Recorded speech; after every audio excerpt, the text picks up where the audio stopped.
Capítulo 7. O teste da obediência.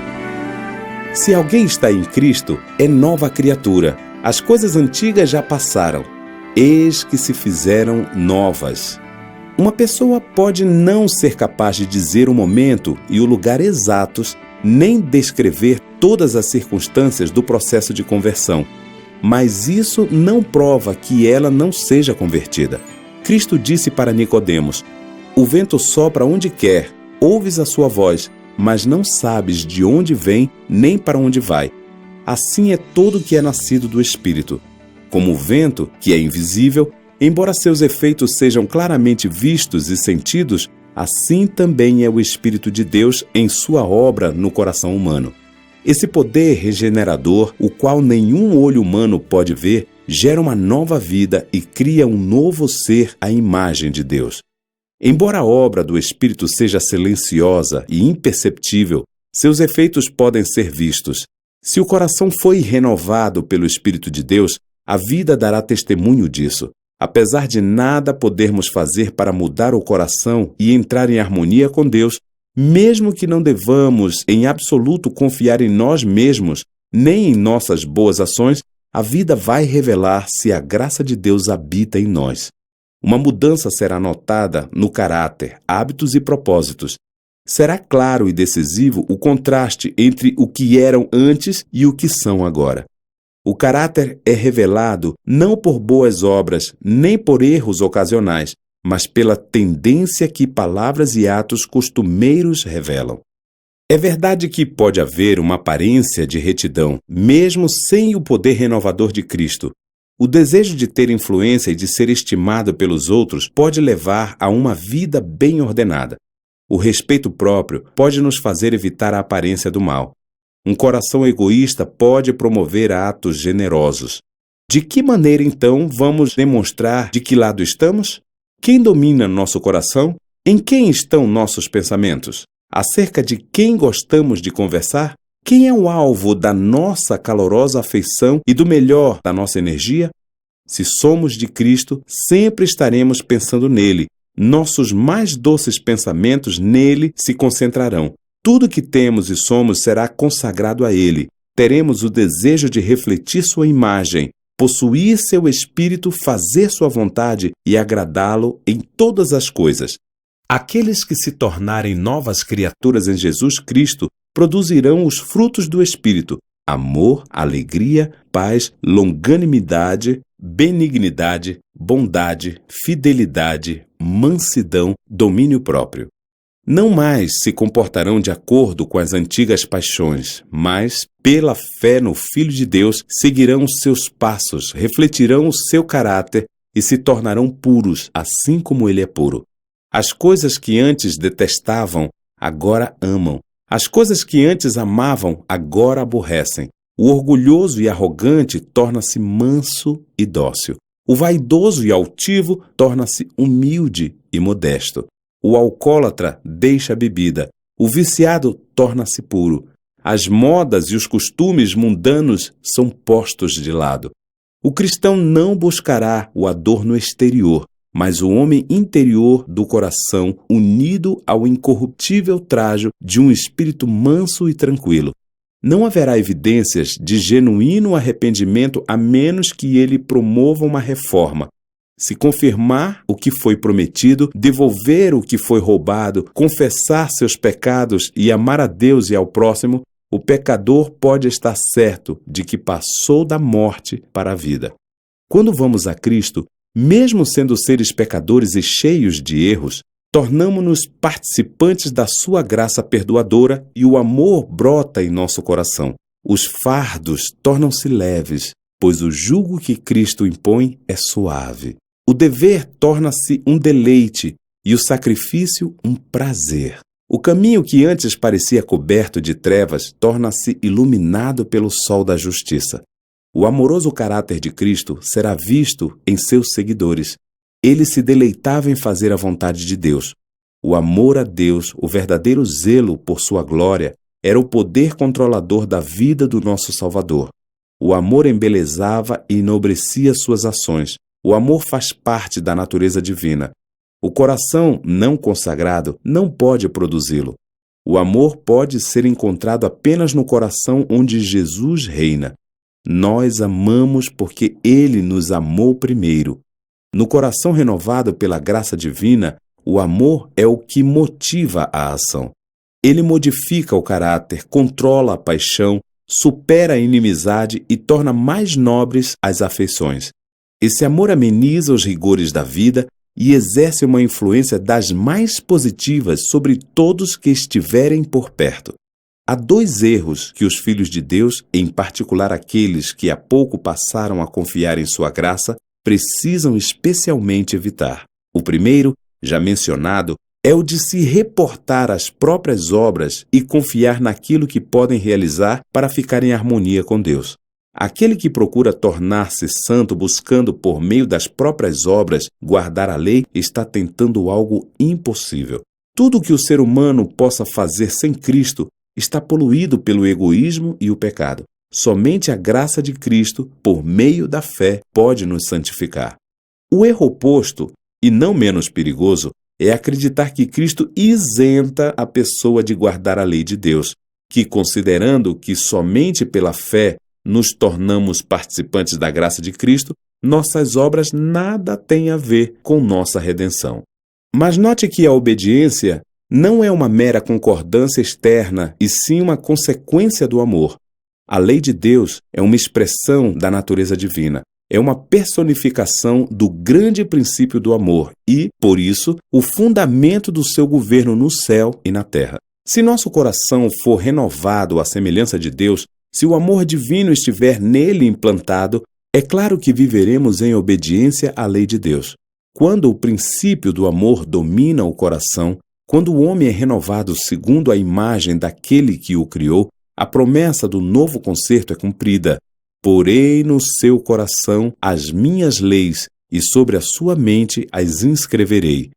E se a lei estiver escrita no coração, claramente ela moldará a vida. A obediência, nosso serviço e compromisso de amor, é o verdadeiro sinal do discipulado. Diz a Escritura, porque este é o amor de Deus, que guardemos os seus mandamentos. Aquele que diz, eu o conheço e não guardo os seus mandamentos é mentiroso e nele não está a verdade. Em vez de dispensar as pessoas da obediência, é a fé e somente a fé que nos faz participantes da graça de Cristo, capacitando-nos a obedecer. Não ganhamos a salvação por nossa obediência, pois a salvação é um dom gratuito de Deus que recebemos pela fé, mas a obediência é o fruto da fé. Sabeis que também ele se manifestou para tirar os pecados, e nele não existe pecado. Todo aquele que permanece nele não vive pecando. Todo aquele que vive pecando não o viu, nem o conheceu. Aqui está a verdadeira prova. Se estivermos em Cristo, se o amor de Deus habitar em nós, nossos sentimentos, pensamentos, propósitos e ações estarão em harmonia com a vontade de Deus, expressa nos preceitos de sua santa lei. Filhinhos, não vos deixeis enganar por ninguém. Aquele que pratica a justiça é justo, assim como ele é justo. A justiça está definida pelo padrão da santa lei de Deus, como está expressa nos 10 preceitos dados no Sinai.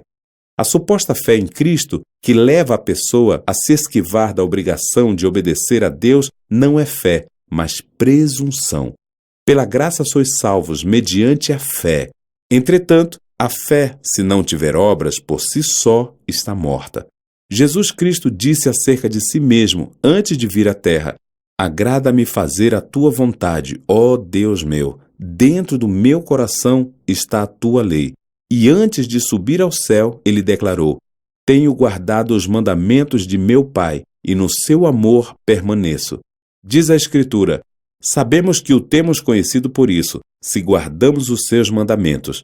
Aquele que diz que permanece nele, esse deve também andar assim como ele andou, pois que também Cristo sofreu em vosso lugar, deixando-vos exemplo para seguirdes os seus passos. A condição para a vida eterna ainda é a mesma que sempre foi, perfeita obediência à lei de Deus, perfeita justiça, exatamente como era no paraíso, antes da queda de nossos primeiros pais. Se a vida eterna nos fosse concedida sob qualquer condição inferior a essa, a felicidade de todo o universo estaria correndo perigo. Estaria aberto o caminho para que o pecado, com toda a sua miséria, se perpetuasse. Antes da queda, Adão podia apresentar um caráter justo, mediante a obediência à lei de Deus, mas ele fracassou e, por causa do seu pecado, nossa natureza se acha decaída e não podemos, por nós mesmos, alcançar a justiça. Pelo fato de sermos pecadores profanos, somos incapazes de obedecer perfeitamente à santa lei. Não possuímos em nós mesmos a justiça necessária para satisfazer as exigências da lei de Deus, mas Cristo providenciou uma solução. Ele viveu na terra em meio a provas e tentações iguais às que temos de enfrentar, e viveu sem pecar. Morreu por nós e agora se oferece para tirar-nos os pecados e dar-nos sua justiça. Ao entregar-se a Ele, aceitando-o como seu Salvador, você, por causa dele, será considerado justo, não importa quão pecaminosa possa ter sido a sua vida. O caráter de Cristo substituirá o seu caráter, e você será aceito diante de Deus como se não houvesse pecado. Além de tudo isso, Cristo transformará o seu coração, e ali, pela fé, ele vai habitar. Por meio da fé e de uma contínua submissão de sua vontade a Ele, você deve manter essa ligação com Cristo. Assim fazendo, Ele operará em você o querer e o fazer segundo a sua vontade. Você poderá dizer: esse viver que agora tenho na carne, vivo pela fé no Filho de Deus, que me amou e a si mesmo se entregou por mim. Assim disse Jesus aos seus discípulos: não sois vós os que falais, mas o Espírito de vosso Pai é quem fala em vós. Assim, através de Cristo, você manifestará o mesmo Espírito e as mesmas boas obras, obras de justiça e obediência. Portanto, nada temos pelo que nos vangloriar, nenhum motivo para exaltação própria. Nossa única razão para a esperança está na justiça de Cristo, que nos é imputada como resultado da obra do Espírito Santo, o qual atua em nós e por nosso intermédio. Quando falamos em fé, devemos ter em mente que existe uma distinção. Existe uma espécie de crença que é totalmente diferente da fé. A existência e o poder de Deus, a veracidade de sua palavra, são fatos que nem Satanás e suas hostes podem sinceramente negar. A Bíblia diz que os demônios creem e tremem, mas isso não é fé. Onde existe não só a crença na palavra de Deus, mas também uma submissão da vontade a Ele, onde o coração é entregue e as afeições são nele concentradas, aí existe fé. Uma fé que opera por meio do amor e que purifica o coração. Mediante esta fé, o coração é renovado à imagem de Deus. E o coração que, em seu estado não regenerado, não se submete à lei de Deus, nem o consegue, agora alegra-se nos seus santos preceitos e exclama como salmista: quanto amo a tua lei! É a minha meditação todo dia. E a justiça da lei se cumpre em nós, que não andamos segundo a carne, mas segundo o Espírito. Aos que já conheceram o poder perdoador de Cristo e que realmente desejam ser filhos de Deus, mas percebem que seu caráter é imperfeito, sua vida cheia de faltas, e chegam a duvidar se o seu coração já foi renovado pelo Espírito Santo. Gostaria de dizer para esses que não recuem em desespero. Muitas vezes teremos que nos prostrar e chorar aos pés de Jesus por causa de nossas faltas e erros, mas não devemos desanimar. Mesmo se formos vencidos pelo inimigo, não seremos rejeitados nem abandonados por Deus. Não, Cristo está à destra de Deus, também intercedendo por nós. Diz o amado João: estas coisas vos escrevo para que não pequeis. Se, todavia, alguém pecar, temos advogado junto ao Pai, Jesus Cristo, o justo. E não nos esqueçamos das palavras de Cristo: o próprio Pai vos ama. Ele deseja atraí-lo para si, para que você possa ver sua própria pureza e santidade refletidas em você. E se você se entregar Aquele que começou em você a boa obra há de continuá-la até o dia de Jesus Cristo. Ore com mais fervor, creia mais plenamente, deixemos de confiar em nossa própria força e passemos a confiar no poder do nosso Redentor. Então louvaremos aquele que é o vigor da nossa face. Quanto mais perto você estiver de Jesus, mais cheio de faltas se sentirá a seus próprios olhos, pois sua visão ficará mais clara e suas imperfeições serão vistas em amplo e distinto contraste com a natureza perfeita de Cristo. Isso é prova de que os enganos de Satanás perderam seu poder e que a influência vivificante do Espírito de Deus está lhe despertando. Quem não reconhece a própria pecaminosidade não consegue desenvolver um amor mais profundo por Jesus. A pessoa que é transformada pela graça de Cristo passará a admirar seu caráter divino, mas o fato de não enxergar a própria deformidade moral é uma inequívoca evidência de que não tivemos uma visão da beleza e da excelência de Cristo. Quanto menos enxergarmos as próprias qualidades, tanto mais veremos a infinita pureza e a bondade do nosso Salvador.